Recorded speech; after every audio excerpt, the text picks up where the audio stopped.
Duo bilan omadda farqi o'raloq bir-biridan farqi nima? Omad ham o'zini omadini xohlayotgan odam qalban omadini xohlashi mumkin-ku va bu duo o'rnida o'ta oladimi Yo'q. yokida teskarisi? Yo'q. Duo xohlayapti-ku, shu duoni ichida omadini so'rayapti. Ya'ni men endi ijtimoiy tarmoqdan so'ralayotgan strategiyada qarayapman. Meni savollarim bu Umidjondan emas, meni jamiyatdagi Sizlardan insonlar qanaqa holatda nima savolga javob topish uchun so'ralyapti, o'shaning uchun to'g'ri tushunasizlar. Mana shu joyga mana Islom jamolni mana ko'rsatib ketay. Boy bo'lishni istasangiz kitobi. Bir kishi menga hadya qildi, o'qib chiqdim-da. Bu yerdan ham aytay, men buni 2 soatda o'qib chiqdim. Azbaloy qiziqib ketganimdan 295 bet 2 soatda o'qib tugatsa bo'ladigan kitob. Shu yerda Islom Jamol aytayaptiki, ishlarim yurishmaydigan odam edim deydi. Ishlarim yurishmaydi, umuman nima qilsam ham o'xshamas edi deyapti. Mana shu yerda ana omadga tayanadi. O'zi omad yo'q deydi-ga, endi yo'q narsa uchun o'zi tahlil qilish sal mantiqsiz, mayli. Shartli ravishda yaxshilikni omad deb qabul qilaylik. Islom Jamol aytadiki, shu omadi yurishmagan, hech ishlari o'xshamayotgan odam edim. Universitetni bitirdim deydi, hech ishim yurishmadi deydi. Mana shu yerga e'tibor bering-da. Men harakat qildim deyapti. Lekin natijasi yaxshi bo'lmadi deyapti. Mana muhim joyi shu yerda. Demak, omadingiz kelishi uchun ham harakat qilishingiz kerak-da. Harakat qildim, u yoqqa ishga kirdim, bu yoqqa ishga kirdim, hattoki bitta joyda bo'lim boshlig'i bo'ldim deydi. Direktor o'rinbosari bo'ldim. Baribir ham natija yaxshi emas deyapti. Yurishmayapti ishlarim deyapti. Natija men kutganday emas, yaxshi emas deyapti. Demak, harakat qilganda ham u aytayaptiki, natija meni qoniqtirmayapti. Bu yaxshilik bo'lmadi menga. Omadim kelmadi deyapti. Va kunlarning birida bekatga chiqib deydi, avtobus kutib turuvdim deydi. Ishdan bo'shadim deydi. Boshqa ish qidiryapman deydi. Avtobus kutib turuvdim deydi. Bir yosh keksa onaxon nochorligi bilinib turibdi yuzidan, ko'zidan, ammo tilanchilik qilmayapti. Shunchaki chekkada bekatni burchagida turibdi deyapti. Cho'ntagimda deydi, o'sha 200 dinormi, 200 riyolmi, o'sha o'zlarining pul birligini yozganda, katta pul u. Biz ularda haligi pul birligi dollar bilan teng yuradi deyarli. Qarasam mayda yo'q ekan, shu qolgan ekan xolos deyapti. Birinchi oldiga yurib borib bir mayda pul bo'lsa berayin, qiynalgan bo'lsa deb bir hol so'rayman deb cho'ntagimga shunday qarasam 200 talik ekan deyapti. Qaytarib solib qo'ydim. Chunki o'zimda oxirgi pulim deydi. Keyin avtobus kutib tursam deydi, haligi onaxonni ko'zidagi, yuzidagi ma'yuslik yuragimga yetib bordi deyapti. Aslida ajdodlarimiz shunaqa bo'lgan. Nega avvalda Movaroun Nahr yurtlarida tilanchilar bo'lmagan desa, u paytdagi ajdodlarimiz, ota-bobolarimiz birodarlarini, insonlarni, vatandoshlarini yuzidan, ko'zidan, lablaridan bilib olgan, nochor ekanligini. Bir insonni labiga qaragan yorilib qolgan bo'lsa, ha, uzoq muddat ovqat, yog'li issiq ovqat yemagan degan xulosaga kelib, hech narsa demasdan olib borib issiq ovqat bergan. Yoki bir insonni ko'zi ma'yus bo'lib turgan bo'lsa, ha, demak buni bir dardi bor deb borib surishtirgan qo'ni qo'shnisidan, nima bo'lyapti mana shunga deb. Bugun biz mana shu narsani esdan chiqardik.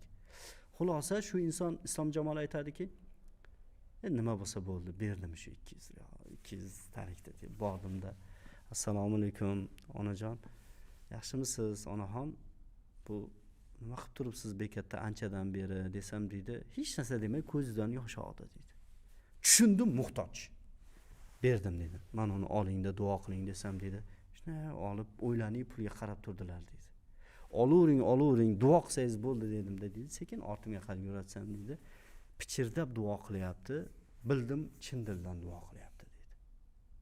Pichirdab. Menga bir eshittiramiz. Ketdim deydi. Va uyga bordim. Onamga bildirmadim ishdan bo'shaganligimni deydi. Shu yerda kez kelganda aytib ketay. Ota-onangizga aytmagan har bitta muammongiz uchun siz savob olasiz. Ota-onangizga aytmagan dardingiz, muammongiz, berkitganligingiz uchun sizga yaxshiliklar keladi. Savob olasiz. Chunki ota-onani dilini siz aytgan muammo og'ritadi, yig'latadi. Ammo onam sezdi deydi. Yuzimdan ona-da u. Ona sezadi. Onam sezdi, hech narsa demadi. Bolam ishing yaxshimi deb so'radi. Indamay qo'ydim deydi. Yaxshi onajon dedim deydi. Kirdim, indamay kirib ketdim xonamga deydi.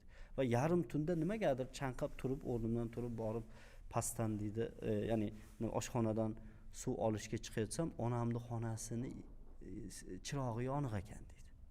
Oldidan o'tib sekin quloq solsam onam yig'lab duo qilyaptilar deydi. Yig'lab duosini ham yozgan.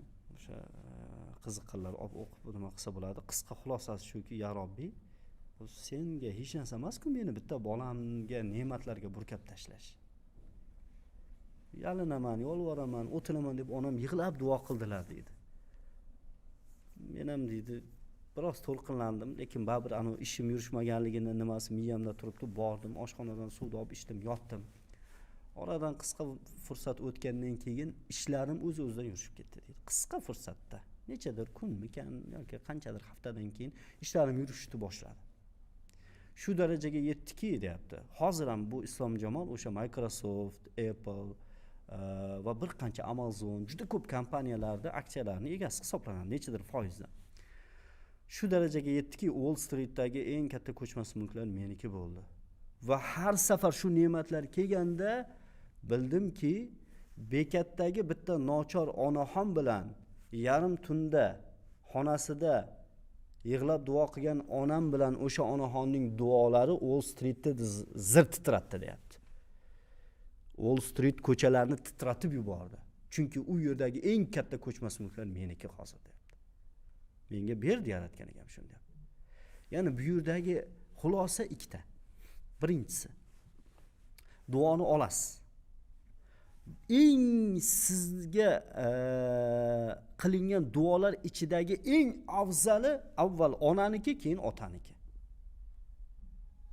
Eng afzali. Mana shu ota-onadan boshqadan duo olish kerakdir, lekin men aytamanki, ota-onasi tirik odam boshqadan duo olish shart emas. Tirikmi?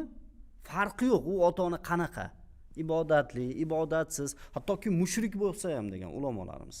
G'ayridin bo'lsa ham hattoki. Farqi yo'q. Qiziq emas. Ularga yaxshilik qilinadi. Ulardan borib endi musulmondiki farzandi borib ularni duosini oladi. Qanday? Ona, ota bir haqqimga duo qiling deyilmaydi. Avval ularni xursand qiladigan ishlar qilinadi. Ularga uf deyilmaydi. Ish buyurganda ularni norozi qilinmaydi. Ularning kayfiyati buziladigan darajadagi gap aytilmaydi, ovoz balandlatib ko'tarilmaydi. Ana undan keyin xursand qilib bir haqqimga duo qiling onajon, otajon deb qo'llarini o'pib, ko'ziga surtib duosini olsa, ota-ona chin dildan duo qiladi. Masalan, oilada nechta farzandsizlar unda aka? 4 ta farzand. Nechta o'g'il, nechta qiz? Bitta o'g'il. Baribir orasidagi eng muvaffaqiyatlisi siz bo'lsangiz kerak. Keling, mana shu muvaffaqiyat deb turaylik. Xo'p. Aha. Siz bo'lsangiz kerak. Endi bunaqa qaramayman. Men opamlarni ko'raman, katta opamni. Bir kun bir do'stimiz borda. Ilmli, anchagina ne'matlar berilgan 4 ta ko'ka. Onasi endi bizga tanish, xola deb biramiz bormi? Xola dedim, ha. O'g'illaringizni ichida eng ko'p sizni xursand qiladigani kim dedim. Men o'zi ichimda ana shuni aytsa kerak deb turibman. Chunki boshqa ko'kalarni ham taniyman-da. O'g'illaringiz ichida eng ko'p sizni xursand qiladigan, dardkash, dilkash, doimo siz gaplashgingiz keladigani qaysi biri desam, ne kuldilarda. O'rtog'ingiz dedi. Aytdim, aytmasangiz ham bilardim dedim. Nimaga dedi? Chunki 4 ta bolangiz ichida eng ko'p ne'mat mana shu bolangizga berilgan dedi. Eng ko'p ne'matga yaratgan egan mana shu bolangizni burkab tashlagan. Ne'matlarni hamki ichida eng go'zal axloqlisi mana shu bolangiz dedi. Juda axloqi go'zalda, u gaplashsangiz yaxshi ko'rib qolasiz. Desam keyin, ha, Said Abrorjon, mana shu o'rtog'ingiz dedi. Ana 3 ta o'g'lim, mayli ularni ham yaxshi ko'raman, lekin shu yonimda bo'lsa shunday gaplashmasa ham xursand bo'lib ketaveraman dedi. Men nima istashimni deydi, aytishim ham shart emas. Shu qalbimdan o'tadi, shu o'rtog'ingiz olib keladi keyin deydi. Ona, ha, kallapocha yegingiz kelyaptimi deb deydi. Kallapocha ko'tarib keldi. Shu kuni ertalab kallapocha yegim kelgan bo'ladi deydi. Yoki bir Makkani, Madinani sog'inib turgan bo'lsam deydi. Keladida, onajon, ha, keyingi oyga vaqtingiz qanday deb aytadi, so'raydi deydi. o'zi nafaqada bo'lsam bolam, vaqtim qanday bo'ladi? Bir Madinani, Makkani, Payg'ambar alayhisalomni, Ka'bani ziyorat qilib, tavof qilib kelmaysizmi deb aytadi. Keyin nimaga kelmaysizmi deb aytyapsan deb aytaman deydi. Siz lozim topsangiz yoningizda boraman. Yo'qsa aka-ukalarim bilan birontasini tanlarsiz balki. Yuring men olib boraman demas ekan. Odob shunchalik go'zal, balki akam bilan borgingiz kelar yoki ukam bilan borgingiz kelar. Shuning uchun kelmaysizmi deb aytyapman desam deydi, deb aytadi deydi. Keyin peshonasidan o'pib bolam sen bilan boraman deb aytaman deydi. Kim olib ketadi? Ya'ni farzand ota-onaga shunchalik mehribon bo'lish kerakki, hatto o'zini ham unchalik darajada yaxshi ko'rish kerak emas. Ana shunda anu duoni oladi-ku, duoni olgandan keyin sabablarni qiladi. Faqat bu yerdagi nozik joyi nimada? Arzimagan sabablar bilan ham demak muvaffaqiyatga erishib, natija yaxshi bo'lib ketaveradi. Hali baraka haqida bir nima qildik-ku, baraka ana shunda. Baraka arzimagan narsa. Masalan, mana shu kitobni kimdir bir kunda 2 soatda o'qiydi. O'qishi barakali bo'ldi. Lekin manfaatan barakali bo'ladimi yo'qmi, uni biz bilmaymiz. Kimdir bir kitobni bir haftada o'qiydi, lekin ichida rosa ko'p barakali ilmlarni o'ziga singdirib oladi. Misol uchun, yoki kimdir bir oylik topish daromadi 5 million so'm. Lekin unga shunday baraka berilgan. Baraka o'zi nima desa, yaxshilikni mahkam ushlab olish yoki yaxshilik sizni mahkam ushlab olish. Bir insonni o'g'li Amerikada o'qib ketdi. O'sha biznes yo'nalishi bo'yicha. Otasi o'sha kompaniyasi bor ekan. Yurtimizda bo'lgan voqea. Kompaniyasiga keyin uni direktor qildi. Mana o'qishlarni bitirib kelding, Amerikada o'qib kelding. 1 yil, 2 yil ishlab ham kelding. Endi bolam men dam olaman. Mana bu senga tijorat desa, xo'p ota debdi-da. Ertasi kechqurun ertalab ketib, kechqurun qaytib kelib, otajon debdi, ha desa, hisob kitob daftarlarni ochibdi-da. Mana shuncha odamga, 100 ga yaqin odamning kartasiga oyiga pul tashlanib turar ekan-da. Kim bular debdi. Ha bolam, bular ehson debdi. Bugundan to'xtatamiz bu ehsonni debdi. Ha nimaga desa, bu mana bu narsa kompaniyaga ortiqcha xarajat bu. Bizda hisob kitobga ko'ra bu narsa kerak emas debdi. Bolam, hozir buni olib tashlasang barakang ham uchadi desa, otajon, bizda Amerikada baraka degan narsa o'qitilmagan debdi. Bizda 2 ga 2 4 deb o'qitilgan debdi. Ha yaxshi bolam debdi. Yaxshi, bo'ldi, mana shu 100 tani menga ajratib qo'y, men o'zim boshqa joydan pul topib buni tashlayman. 1 oy ishlatsam debdi. 1 oy ishlatibdi, 1 oydan keyin mana bu xarajatdan 10 barobar katta darajadagi minusga kirib ketibdi kompaniya. Ketdi-da, ota, nimaga mana shunaqa bo'lib qoldi? Lekin Amerikada bunaqa emas edi-ku. Amerikangni bilmadim-ku bolam. Men mana shu 100 taga qilib boshlaganimdan beri barakadaman degan ekan. Shuni to'xtatgan kunim to'xtaydi meni savdomni, barakasi ham hamma narsasi. Ya'ni baraka nima desangiz, baraka sizni qo'lingizda 10 million so'm yoki 5 million so'm pul bor, shu pulni kimdir bitta restoranga kirib ham ishlar, shunaqa Toshkentda restoranlar bor. Bir kirib chiqasiz, hisob 5 million, 10 million. Shunaqa joylarga chaqirsa bormaslikka harakat qilaman imkon qadar. Bitta o'tirishda yeb yuboryapti yoki bitta dachaga boradi-da, 3-4 ming dollarga o'qib keladi. Aksincha kimdir qo'lida 5 million, 10 million bir oyda topadi, lekin shu bilan juda ko'p barakali ishlarni amalga oshiradi. Yaxshi ishlarni amalga oshiradi. Ana shu baraka deyiladi. Ya'ni baraka, siz bitta o'qni yoyga qo'yib kamondan otasiz, siz o'zi bir kaptarni mo'ljal qiluvdingiz. Lekin o'q uchib ketayotgan g'ozga borib tegdi. Kattaroq narsami? Mana shu baraka deyiladi. O'q bitta, o'sha o'q, o'sha kamon, o'sha qo'l g'ozga borib tegdi. Va borib g'ozga tegish bilan birga bir joyga borib tushdiki, siz g'ozni olaman deb borsangiz, u yerda bir xum tilla ham turgan ekan. U barakani bonusi. Endi u o'qni kim tekkizdi u g'ozga? U joyga kim tushirdi? Yaratguvchi. Demak, biz duoni olamiz. Bularning hammasi zanjir. Hech qachon bittasini tashab ketib, ikkinchisini qilib bo'lmaydi. Birinchi nima qilar ekanmiz? Eng birinchi ishimiz niyat qilamiz birinchi. Chunki bizni hozirgi yashayotgan yashash hayotimiz niyatlarimizning mahsuli. Masalan, kimdir baxtsiz yashayotgan bo'lsa, Umidjon aka, u avval shu kunni niyat qilgan, o'zi o'tkazgan. Men juda ko'p odamlarga isbotlaganman. Bitta tanishimiz bor, singlisi bor. Deydi, nima, men baxtsizlikni orzu qilibmanmi, niyat qilibmanmi? Keyin anu akasidan yaxshilab surishtirsak, yoshligida aytar ekanda o'zi, men erga tegmay o'lib ketaman deyurar ekan. Nuqul, bunaqa er bo'lsa kerak emas. Ersiz o'taman deyurar ekan. Mana niyati amalga oshdi. 38 ga kirgan, hali ham erga tekkani yo'q. Nega? Chunki yoshligidagi gap niyat, tilga ehtiyoj bo'lish kerak. Hech narsa go'ram bo'lmayman men. Yoki ota-onalar farzandiga, go'ram bo'lmaysan sen. Bo'ldi, go'ram bo'lmaydi. Bu mol bu. O'qib odam bo'lmaydi bu. Bo'ldi, o'qib ham odam bo'lmaydi.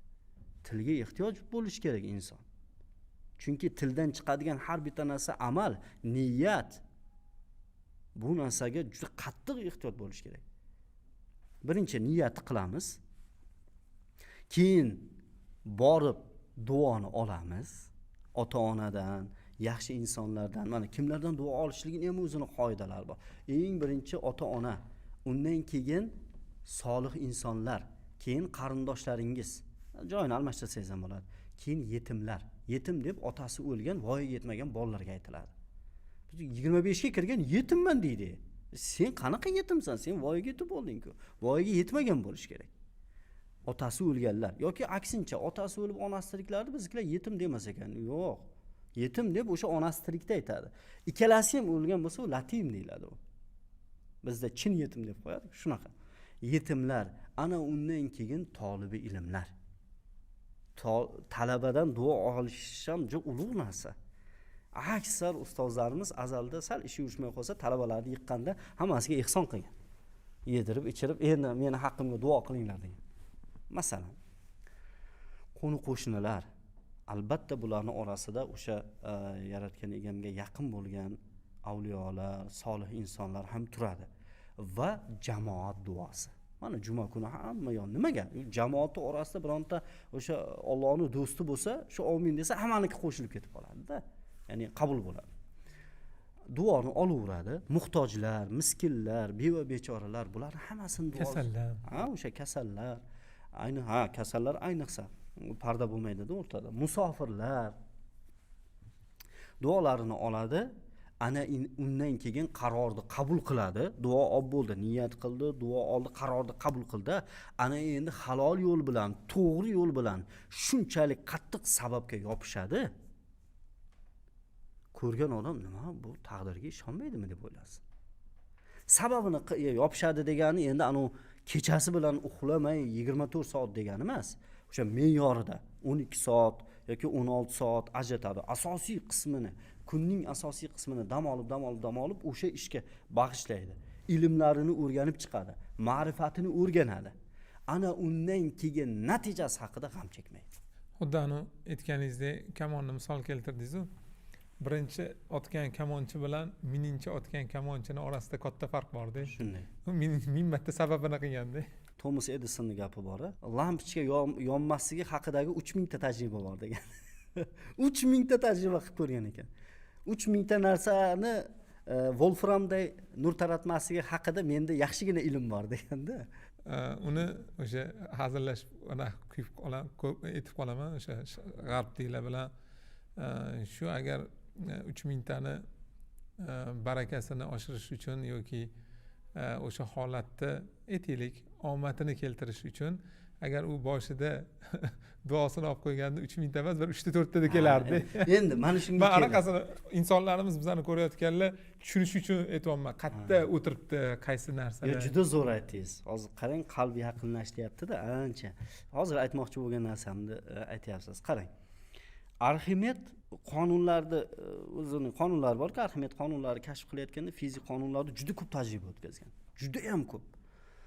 Yoki bo'lmasa o'sha Yunon olimlari yoki mana Misrda qadimgi olimlar yoki Xitoy olimlari o'sha tajribalarni qilayotgan paytda o'zlari e'tirof etishgan narsa bu.